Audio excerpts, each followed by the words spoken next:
नमस्कार मैत्रिणींनो, आज होता शुक्रवार. तर माझी देवपूजा इथे चाललेली आहे. तर देवपूजा ज्या दिवशी असते त्या दिवशी बाकीचं सगळं काम बाजूला ठेवून देवपूजा मन लावून करायला मला छान वाटते. तर आज शुक्रवार पण होता, उपवास होता आणि मला जे आपल्या देवाऱ्यातला जो कलश असतो मंगल कलश, तर त्याच्यावरला नारळ आहे तो बदलायचा होता. कारण मी असं ऐकलेलं होतं की लई दिवस जर नारळ उगवला नाही, त्याला काही कोंब आला नाही, तर तसा नारळ ठेवू नये देवाऱ्यात.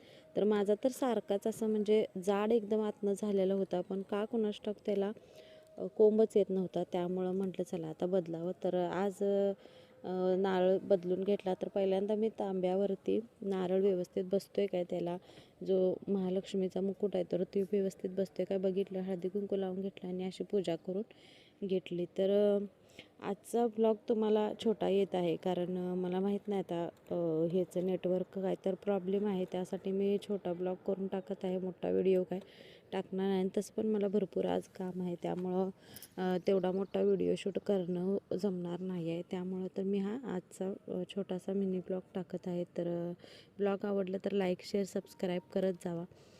तर इथं हळद आणि कुंकू थोडं हातावरती मिक्स करून घेतलं आणि स्वस्तिक काढून 8 बाजूला हळदी कुंकवाची बोटं ओढून घेतलेत. आणि इथं मी असं कलश, तर मला असं आवडते सजवायला. तर ह्याच्यातलं जे गळ्यातलं आहे ते त्याचं मणी सगळं निघलेलं होतं महालक्ष्मीचं. जेव्हा आता मी गावात जाईन त्यावेळेला मी घेऊन येणार आहे. तर फक्त माळ अशी मी घालतोय आणि ठेवून दिलं. आता लई दिवस तर तसंच ठेवलेलं आहे. तर माझी पूजा बघा तुम्हाला कशी वाटते पुढं, तर मी दाखवत आहे. आणि तोपर्यंत गेली बघा लाईट, देवपूजा झाली आणि लाईट गेलेली होती. तर आज शुक्रवार होता, लाईट जाण्याचं काहीच कारण नव्हतं, तरी पण गेलेली होती. कारण इकडं तशी कामं ते सुरू आहेत लाईटीचे ह्याचे, त्यामुळं जाऊ शकतात तशी लाईट. तर इथं बघा शुक्रवारची पूजा जी आहे ती मी सकाळचीच मांडून घेतली. कारण संध्याकाळचं पूजा मांडायचं म्हटलं की लय वेळाने म्हणजे असं दगदग होत्या असं मला वाटते. तर दिवसभर अशी पूजा मांडून ठेवली तर घरात आपल्याला दिवसभर वातावरण प्रसन्न आणि छान वाटते. तर त्यासाठी मी देवपूजा झाल्यानंतरच अशी वैभवलक्ष्मीची पूजा मांडून घेतोय.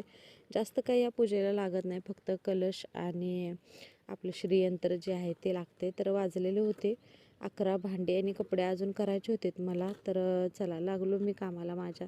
तर आज पण मशीन आणून सुद्धा आज पण मला कपडे हातानं धुवायला लागणार होते. कपडे धुवून झाले आणि जिन्यावरती बघा पसारा, आणि हा पसारा काय निघायचं नाव घेत नाही.